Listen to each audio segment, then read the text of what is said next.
अस्सलाम वालेकुम, मैं हूं सैयद अखिल। आप देख रहे हैं मेरे साथ परभणी आज तक। जिस तरह से वालिदैन अपनी औलाद पर मेहनत करते हैं, वालिदैन वाकई ही अपने फर्ज को बखूबी अंजाम देते हैं।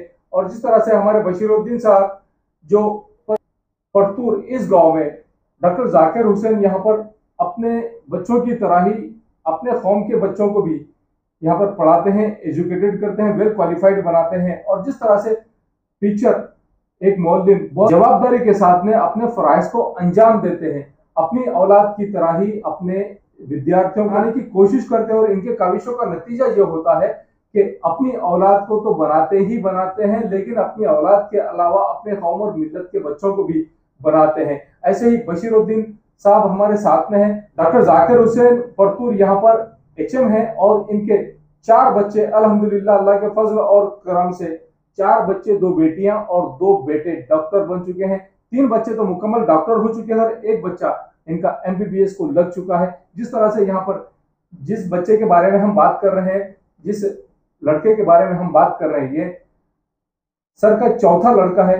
पहली लड़की, दूसरी लड़की और तीसरा लड़का जो डॉक्टर बन चुके हैं और एक बच्चे का एमबीबीएस को नंबर लगा है। परभणी शहर के क्वींस स्कूल में इस बच्चे की तालीम हुई है 10th क्लास तक। उसके बाद में क्वींस जूनियर कॉलेज में 12th तक तालीम होने के बाद में इन्होंने परभणी शहर की जानी मानी शख्सियत और डॉक्टर जाकिर हुसैन में एक जमाने के चिश्ती सर इनके क्लासेस में आरआर क्लासेस में इन्होंने कोचिंग की है। और आरआर क्लासेस में कोचिंग हासिल करने के बाद एमबीबीएस को इन्होंने जिस तरह से नीट के एग्जाम में इन्होंने बाजी मारी और बाजी मारने के बाद एमबीबीएस को इनका नंबर लग चुका है। और सर ने जिस तरह से यहाँ पर मेहनत की है, एक टीचर होने के बावजूद, एक प्रिंसिपल होने के बावजूद अपने घर में अपने बच्चों पर किस तरह से सर ध्यान देते हैं। और 4 बच्चों को अल्हम्दुलिल्लाह इन्होंने डॉक्टर बनाने की जो जद्दोजहद की है और अपने बच्चों की तरह ही इन्होंने कौम और मिल्लत के बच्चों को भी वेल क्वालिफाइड करने की जिस तरह से कोशिश की है। सर के हाथ से कई ऐसे लड़के हैं जो डॉक्टर बने हैं, जो इंजीनियर बने हैं। डॉक्टर जाकिर हुसैन उर्दू स्कूल से तालीम हासिल करने के बाद में सैकड़ों ऐसे बच्चे हैं जो सर के हाथ के नीचे से निकले। और सर ने जिस तरह से उन विद्यार्थियों को तालीम दी है, उन विद्यार्थियों को एजुकेटेड किया है, अपनी औलाद को भी उसी तरह से तरबियत दी है। अपने घर में किस तरह का माहौल सर ने रखा है, खुद आइए जानते हैं सर के जबानी। बशीरुद्दीन सर हमारे साथ में।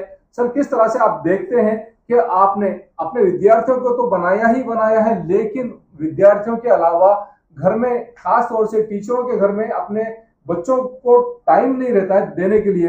यहाँ पर आप तो दूसरे बच्चों को, कौम और मिल्लत के दूसरे बच्चों को वेल क्वालिफाइड करने के लिए चले जाते हैं, लेकिन अपने घर के बच्चों पर ध्यान नहीं रहता है। आप अपने 4 बच्चों को जिस तरह से यहाँ पर वेल क्वालिफाइड बनाया है, किस तरह से आप देखते हैं आपने अपनी कौम के बच्चों के अलावा अपने बच्चों पर किस तरह से मेहनत की? अस्सलाम वालेकुम, मैं Shaikh Bashiruddin doctor Zakir Hussain primary school Partur पर सदर मुदर्रिस हूँ और उसी के साथ साथ हमारे स्कूल का मीडियम उर्दू है। और यहाँ पर जो मेरे चारों बच्चे हैं वो 3 बच्चे डॉक्टर बन चुके हैं और चौथा इंशाल्लाह अभी इसी साल गवर्नमेंट मेडिकल कॉलेज में है तो उसका दाखिला हो चुका है।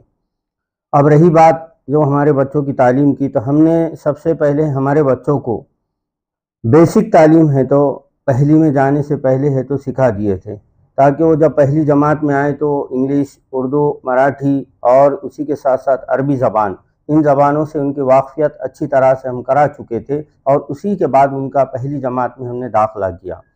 अब जो हमारी बड़ी बेटी और छोटी बेटी थी, उन्होंने उर्दू मीडियम से पढ़े हैं और उसी के बाद उन्होंने आगे चलकर है तो सेमी इंग्लिश से पढ़े हैं 11वीं 12वीं।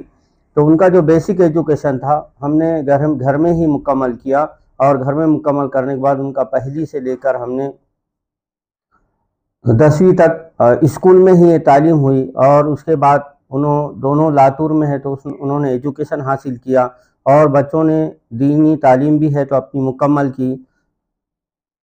उसी के साथ साथ जो हमारे बड़े बेटे हैं डॉक्टर तफजुल इस्लाम, इन्होंने अपनी पूरी मुकम्मल तालीम बचपन से लेकर अभी तक सीबीएसई से मुकम्मल की है और आज उन्होंने तो फाइनल ईयर में हैं। उसी के साथ साथ जो हमारे बेटे हैं एराज ताबिश, इन्होंने भी है तो अपनी तालीम बचपन से सीबीएसई से की है और सीबीएसई से मुकम्मल करने के बाद उन्होंने मेडिकल का जो कोचिंग क्लास होती है वो आरआर कोचिंग क्लासेस से की है।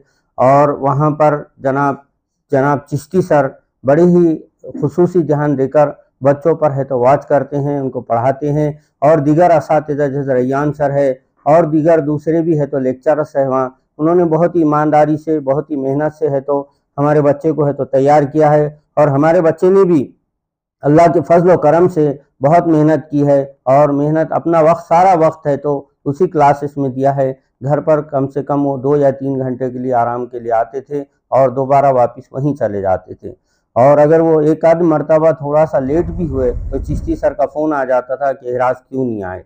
मतलब चिश्ती सर की जो वॉच है सबसे अहम वॉच है वहाँ पर, जिसकी वजह से बच्चा खुद ब खुद अपनी तैयारी करने लगता है और बड़ी मेहनत करके है तो वो अपने तो एम्स को हासिल करने की पूरी कोशिश करता है। ये अल्लाह का ही करम है ये कि मेरे चारों बच्चे हैं तो डॉक्टर बन रहे हैं और बन चुके हैं और बन रहे हैं। ये अल्लाह का और उसके रसूल का करम है जिन्होंने इतना बड़ा है तो मुझे है तो रुतबा नवाजा कि मैं 4 बच्चों डॉक्टर बच्चों का बाप हूँ।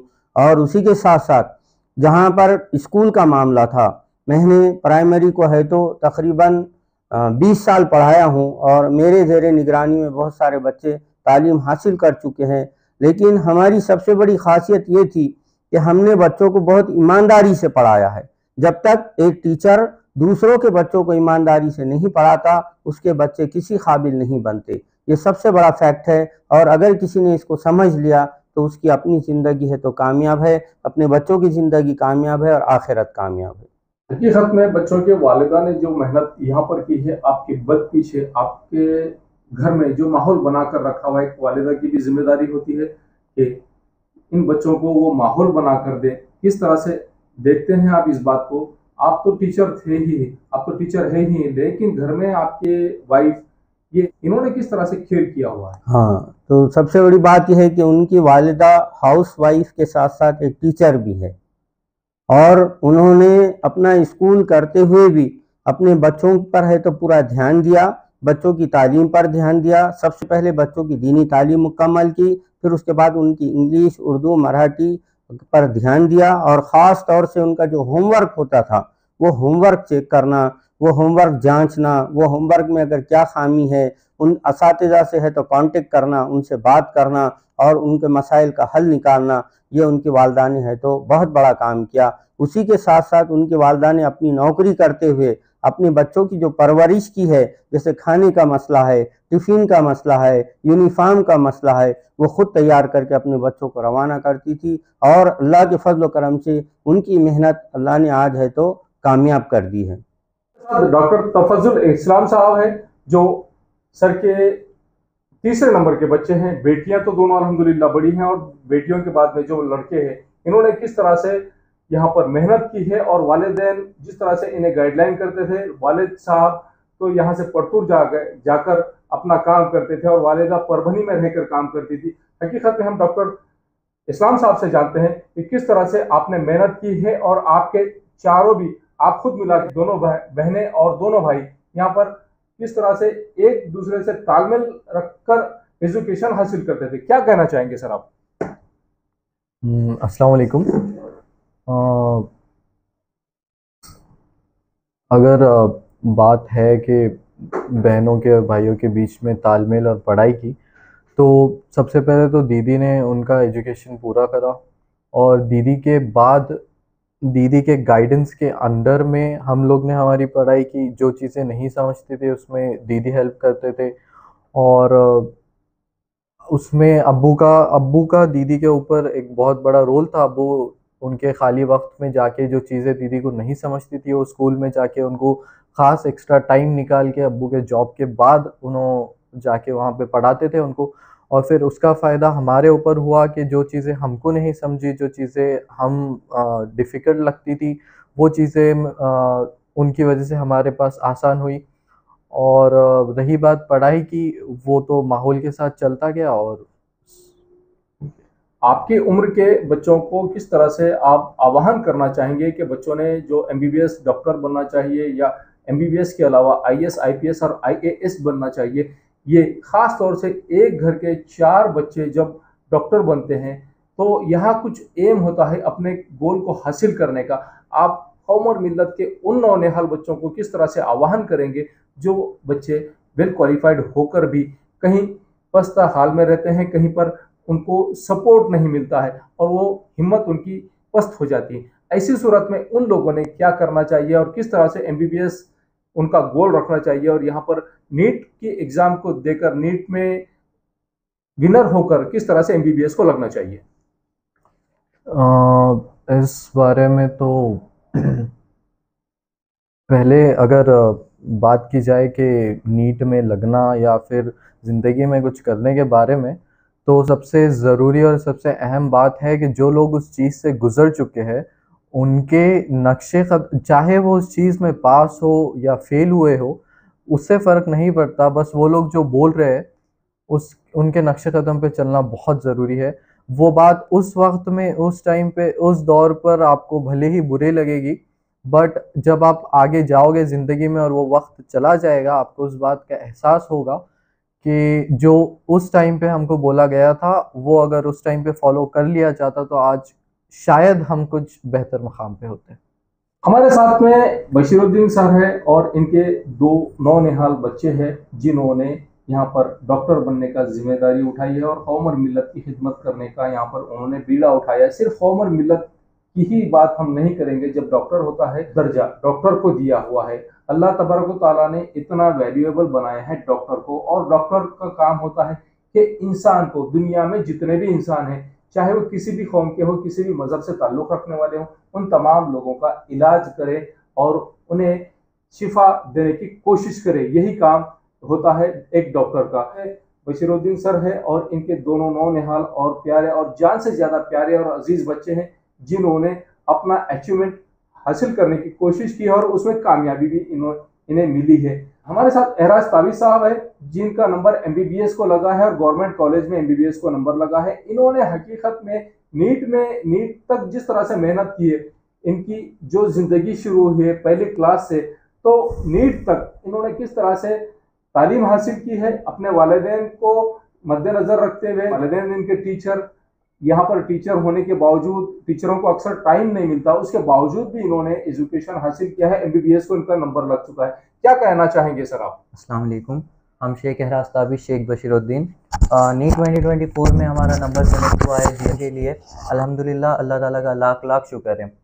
सबसे पहले अगर हमारी प्राइमरी एजुकेशन की बात की जाए तो हमने परतूर से किया है और जो हमारा सेकेंडरी एजुकेशन है वो क्वीन स्कूल से परभनी से किया है। उसके बाद जो हमने 2 साल की कोचिंग ली है वो पूरी प्योरली आरआर इंस्टीट्यूट और under the guidance of the Chishti sir के पास से ली है। जो मेन बात है नीट के कंपटीशन के लिए वो है 10th तक आपके बेसिक्स क्लियर होना चाहिए। आपको हर लैंग्वेज में मास्टरी होनी चाहिए, एटलीस्ट वो लैंग्वेज समझना और बोलना आना चाहिए। उसके बाद जो रहता है वो आपको 11th में नीट के कंपटीशन में एटलीस्ट अपने इंस्टीट्यूशनल लेवल पे कंपटीशन में एंटर करना होता है। आपको अपना एक रैंक सेट करना होता है कि मुझे इस रैंक के अंदर रहना है, लाइक टॉप 10, टॉप 5। बस आप उस रैंक के अंदर रहने की कोशिश कीजिए और कंसिस्टेंटली अपने टीचर्स की बात मानिए, लेक्चर्स अटेंड कीजिए, अपने माँ बाप के पैसों को वेस्ट मत कीजिए। आजकल के जो बच्चे हैं जो 25 लाख ऑफ स्टूडेंट्स है, जिसमें से 15 या 20 लाख स्टूडेंट्स जो है वो मोस्ट ऑफ द मनी को वेस्ट कर रहे हैं अपने माँ बाप के, जो बाहर घर से तो बराबर बोल के निकलते हैं हम इंस्टीट्यूट के लिए जा रहे हैं, हम क्लासेस के लिए जा रहे हैं, हम टेस्ट के लिए जा रहे हैं, लेकिन वो एक भी क्लास, एक भी टेस्ट अटेंड नहीं कर पाते। हर माँ बाप का सपना होता है अपने बच्चों को आला तालीम हासिल कराना। हाँ, वो एक डॉक्टर हो, इंजीनियर हो या कोई भी फील्ड में बेस्ट से बेस्ट चीज़ होती है। जैसे हमारे माँ बाप ने चाहा थे कि उनके चारों बेटे डॉक्टर्स बनना या उनके चारों बच्चे जो रहना वो सफल रहना अपने ज़िंदगी में, हम लोगों ने वो अचीव किया है। इंशाल्लाह यहाँ से आगे भी हम बहुत कुछ करेंगे और हमारा मैसेज बस यही है, जो बच्चे बाहर अभी नीट दे रहे हैं या जो रिपीट कर रहे हैं वो बच्चों से कि फोकस ऑन योर स्टडीज़, अपने स्टडीज़ पे फोकस कीजिए और बस अपने बड़ों की बात मानकर चलिए। आपने ये तमाम तो बच्चों को बता ही दिया है, लेकिन इसके अलावा आप तो एमबीबीएस को लग ही चुके हैं, लेकिन एमबीबीएस एक अलग चीज़ है और एमबीबीएस ही नहीं बल्कि आईएएस, आईएएस और आईपीएस बनने के लिए भी इससे ज़्यादा मेहनत भी इंसान को करना पड़ती है। कुरान पाक को जिस तरह से पढ़ा जाता है, हाफिज़ कुरान जिस तरह से कई बार कई दौर उनके कुरान के ले लेते हैं, उससे ज़्यादा मेहनत भी यहाँ पर करना पड़ता है। आप किस तरह से देखते हैं इस बात को? कोई भी फील्ड में अगर आपको आगे बढ़ना है तो वन टाइम स्टडी कोई चीज़ काम की नहीं रहती। एक बार आपने जो पढ़ लिया, आपको पढ़ाया गया, वो बस आपका क्लेरिफिकेशन के लिए रहता। उसके बाद जो कुछ है वो आप पर डिपेंड करता है कि आप उस चीज़ को बार बार कितनी बार पढ़ते हैं, उसको कितनी बार रिवाइज करते हैं। रिकॉल रिवाइज और टेस्ट, बस यही एक फॉर्मूला है जिससे आप कोई भी एग्ज़ाम को क्लियर कर सकते हैं। IAS, IPS, NEET, JEE mains, ये सब पेपर में रिवीजन का काम होता है। और आप सिर्फ और सिर्फ दुनिया को लेकर नहीं चल सकते, आपको दीन को भी लेकर चलना होता है हर वक्त। अल्लाह के रसूल हुज़ूर पाक सल्लल्लाहु अलैहि वसल्लम ने आज से लगभग 14 से 1450 साल पहले खास तौर से यह कहा था कि अगर आपको इल्म हासिल करना है तो ऐसी सूरत में आपने चीन तक जाना चाहिए इल्म हासिल करने के लिए। इल्म की क्या अहमियत है, इल्म की क्या वैल्यू है और इल्म किसके लिए ज़रूरी है। खास तौर से मुस्लिम समाज में अल्लाह के रसूल हुज़ूर पाक सल्लल्लाहु अलैहि वसल्लम जो सारी कायनात के लिए रहमत बनाकर भेजे गए हैं और सारी कायनात के हर जर्रे के लिए, हर मखलूक के लिए अल्लाह तबारक व तआला ने रहमत बनाकर भेजा है। ये सिर्फ मुसलमानों के लिए ही नहीं बल्कि हर कौम के लिए, हर व्यक्ति के लिए, हर समाज के व्यक्ति के लिए, चाहे उसमें मर्द हो या औरत हो, तमाम लोगों के लिए, तमाम इंसानों के लिए यहाँ पर रहमत बनाकर भेजा था। और हम देखते हैं कि आज मुस्लिम माशरे में, मुस्लिम समाज में खास तौर से एजुकेशन को दरकिनार किया जाता है, एजुकेशन को नज़रअंदाज किया जाता है। लेकिन एक टीचर ने जिसके पास में टाइम नहीं होता है, उसके बावजूद टीचर कपल ने अपने 4 नौनिहाल और जान से ज्यादा प्यारे और अजीज बच्चों को किस तरह से शिखर पर पहुंचाया है, ये आपने तो देख ही लिया है कि एक टीचर क्या होता है, एक मौलिम क्या होता है। और एक मौलिम ने अपने बच्चों के अलावा अपने समाज को भी बनाने की जो ताकत होती है। आज परभनी आज तक पर आप जो स्टोरी देख रहे हैं, हकीकत में एक टीचर के घराने की है, एक टीचर घराने की है जिनके 4 बच्चे यहाँ पर डॉक्टरेट हासिल कर चुके हैं। 3 बच्चे तो डॉक्टरेट हासिल कर चुके हैं और एक बच्चा डॉक्टरेट में जेएस को नंबर लग चुका है। वहां पर जिस तरह से मेहनत कर रहे हैं एराज साहब ने जिस तरह से ये बताया है कि तमाम उनके उम्र के जो बच्चे हैं इन्होंने मेहनत करना चाहिए। जो 12वीं में है उन लड़कियों ने भी, तमाम विद्यार्थियों ने भी मेहनत करना चाहिए और अपने वालिदैन का पैसा वेस्ट नहीं करना चाहिए। सबसे जरूरी है कि आप जिस मकसद से यहाँ पर काम कर रहे हैं उस मकसद को हासिल करें और अपने वालिदैन को यकीन दिलाना है कि हम कामयाब कैसे होते हैं और कौम और मिल्लत की खिदमत ही नहीं बल्कि इंसानों की खिदमत किस तरह से करना है, इस परिवार से तमाम लोगों ने सीखना चाहिए। आइए जानते हैं आखिर में कि किस तरह से उन्होंने अपने बच्चों को बनाया है और क्या आह्वान करना चाहेंगे। परभनी आज तक के इंटरव्यू में मैं सबसे अहम बात ये बताना चाहता हूँ कि अगर अपने बच्चों को कामयाब करना है, चाहे वो कौम के हो, स्कूल के हो, कोई भी हो, जब तक वालिदैन अपने बच्चों पर अच्छी तरह से निगरानी नहीं करते, वालिद कि सिर्फ निगरानी से है तो बच्चा कामयाब नहीं होता। जब तक वालदा अपना उसमें योगदान नहीं देती, वालदा जब तक अपनी है तो पूरी जान जोखम में डालकर बच्चों पर है तो निगरानी नहीं करती, उनको पढ़ाती नहीं, तब तक कोई भी बच्चा कामयाब नहीं होता। इसमें वालदा का सबसे बड़ा रोल होता है कि क्योंकि अल्लाह ताला ने कुरान मजीद में और हदीस में भी हमने बार बार सुना है कि बच्चे का पहला मदरसा माँ की गोद है। तो जब माँ की गोद से ही बच्चा सही पढ़कर निकलता है तो इंशाल्लाह वो आने वाली ज़िंदगी में अपनी अच्छे से अच्छी है तो तालीम हासिल करने की कोशिश करता है। अब रही बात हमारे कौम की, हमारे कौम के बच्चे ज़्यादातर मोबाइल चलाने में है तो अपना वक्त है तो ज़ाय कर रहे हैं। जब हम बाहर जाते हैं देखते हैं कि हर चबूतरे पे बच्चे बैठकर है तो गेम खेल रहे हैं। जब वो अच्छे घरानों के बच्चे भी हैं और गरीब घरानों के बच्चे भी हैं, तो इस बात पर ज़्यादा ध्यान दें कि अपने बच्चों को मोबाइल चलाएं, लेकिन जो गेम्स वगैरह है, जो बिलावजह की चीज़ें हैं वो ना चलाएं। तो जब तक हमारी कौम पर हम पूरी तरह से ध्यान नहीं देते तो ध्यान देने का सिलसिला उसके अपने घर से ही शुरू करना पड़ेगा।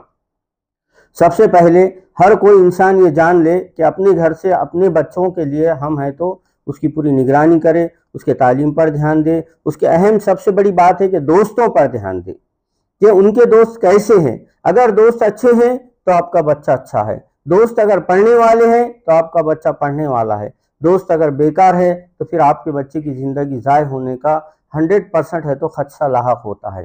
और रही बात हमारे कौम की, तो हमारे कौम में सबसे ज़रूरी है कि बच्चों की बेसिक तालीम हो, फिर उसके साथ जो आज ज़माने के हिसाब से जो तालीम ज़रूरी है, जैसे IPS बनना, IAS बनना, और उसी के साथ साथ कलेक्टर बनना, उसी के साथ डॉक्टर बनना, इंजीनियर बनना, जब तक हमारी कौम में अगर ये चीज़ें नहीं होगी तो हम इंशाल्लाह आगे है तो कामयाब नहीं होंगे और हमको ज़िल्लत का सामना करना पड़ेगा। क्योंकि अल्लाह ताला ने बार बार इरशाद फरमाया कि तुइज़्ज़ु मन तशा व तुज़िल्लु मन तशा बियदिकल खैर, यानी अल्लाह ताला ने कहा कि भाई इज़्ज़त देना और ज़िल्लत देना वो है तो अपने अपने आमाल के हिसाब से है तो मुनहसिर होता है। हम जैसा काम करेंगे वैसी हमें इज्जत मिलेगी और हम जैसा बुरा काम करेंगे वैसी हमें जिल्लत मिलेगी। तो ये तमाम बातें हैं, बेसिक बातें हैं, जब तक हम अपने बच्चों पर ध्यान नहीं देते। सबसे ज़्यादा हर घर की वालिदा ने ध्यान देना चाहिए। जिस तरह से मेरी अहलिया ने एक टीचर होते हुए भी अपने चारों बच्चों को एक अच्छे से अच्छा मियार दिया, अच्छे से अच्छी तालीम के वास्ते है तो कोशिश की, और साथ ही साथ उनका जो स्कूल का जो एक्सपेंडिचर होता है उसका भी उन्होंने तैयारी करते थे। क्योंकि हम तो किसी और गांव में है तो अपनी सर्विस करते हैं, जैसे doctor Zakir Hussain primary school Partur पे, लेकिन उनकी वालिदा यहाँ परभनी जाकिर हुसैन प्राइमरी स्कूल पे टीचर है। उस स्कूल का काम करने के बाद अपने बच्चों का पूरा काम वो खुद करती हैं और ख़ुद बच्चों को तैयार करके बच्चों के टिफ़िन तैयार करना, वो करना, उनकी तालीम की तरफ ध्यान देना, बच्चे रात में अगर लेट हुए तो क्यों लेट हुए, ये तमाम चीज़ों की तहक़ीक़ की जाती है। जो माँ इस तरह से अगर अपने बच्चों पर ध्यान देती है तो यकीनन उस माँ के बच्चे हैं तो कामयाब होते हैं, वरना अगर माँ ध्यान नहीं देंगे तो बच्चे कामयाब होने के बहुत दूर रहेंगे। तो ये एक ऐसा वेल क्वालिफाइड परिवार है, मुस्लिम समाज में एक मिसाल बना हुआ है कि यहाँ पर हमने सीखना चाहिए कि मुसलमानों ने एजुकेशन हासिल करना क्यों ज़रूरी है। आज हम लोग जो बेबस हो रहे हैं, जो लाचार हो रहे हैं, जो मजबूर हो रहे हैं और सारी दुनिया में हम जो मार खा रहे हैं, इसकी सबसे बड़ी वजह यह है कि हमने अल्लाह के रसूल की सुन्नतों पर अमल करना छोड़ दिया है। ये सुन्नत रसूल ही है जो एजुकेशन बताया गया है, इल्म हासिल करना क्यों ज़रूरी है। अगर आप इल्म हासिल करेंगे तो कामयाब हो जाएंगे, इल्म हासिल अगर नहीं करेंगे तो नाकाम होंगे। हमारे पास में हकीकत में अल्लाह तबारक व तआला ने मुसलमानों को ख़ास तौर से अल्लाह तबारक व तआला की इबादत और इताअत के लिए पैदा किया है, लेकिन हमने ये चीज़ों को भूल दिया है और इन चीज़ों को भूल कर जिस तरह से आज हम दुनिया में परेशान हाल है, हकीकत में हमने हमारे पड़ोसियों के साथ में अच्छा सलूक करना छोड़ दिया है, अपने वालिदैन के साथ में अच्छा बर्ताव करना छोड़ दिया है, अपने रिश्तेदारों के साथ में अच्छा सलूक करना छोड़ दिया है और हमने ख़ास तौर से एजुकेशन पर ध्यान देना छोड़ दिया है, जिसकी वजह से हम पूरी तरह से बर्बाद हो रहे हैं। आज भी वक्त है, आप तमाम हजरात जो लोग ये वीडियो देख रहे हैं, इन तमाम हजरात से गुजारिश है और ख़ास तौर से परभनी आज तक की जानिब से सर के परिवार को, बच्चों को मुबारकबाद और दिली मुबारकबाद। परभनी आज तक की पूरी टीम की जानिब से, लोग पुकार लाइव न्यूज़ के पूरी टीम की जानिब से, उसी के साथ में 24/7 माज़ा मारास न्यूज़ चैनल के टीम के जानिब से और MCN न्यूज़ के जानिब से और साथ ही महाराष्ट्र लाइव टीम के जानिब से तमाम हमारे मीडिया तमाम की जानिब से सर के बच्चों को और सर को दिली मुबारकबाद। आप देखते रहिए मेरे साथ परभनी आज तक। ये न्यूज़ कवर करने में हमें साथ दिया है शहनाज शेख मैडम ने, उसी के साथ में महबूब खान साहब ने, सैयद अयान साहब ने और हमारी पूरी टीम ने। आप देखते रहिए मेरे साथ परभनी आज तक। आप हमारे चैनल को सब्सक्राइब करें, सब्सक्राइब करने के बाद बेल आइकन का बटन जरूर दबाएं। उसी के साथ आप हमारे चैनल को लाइक करें, शेयर करें और कमेंट करना ना भूलें। आप हमें Facebook, Twitter, Instagram, Telegram, WhatsApp और यूट्यूब पर भी फॉलो कर सकते हैं। मुझे दीजिए इजाजत। जय हिंद।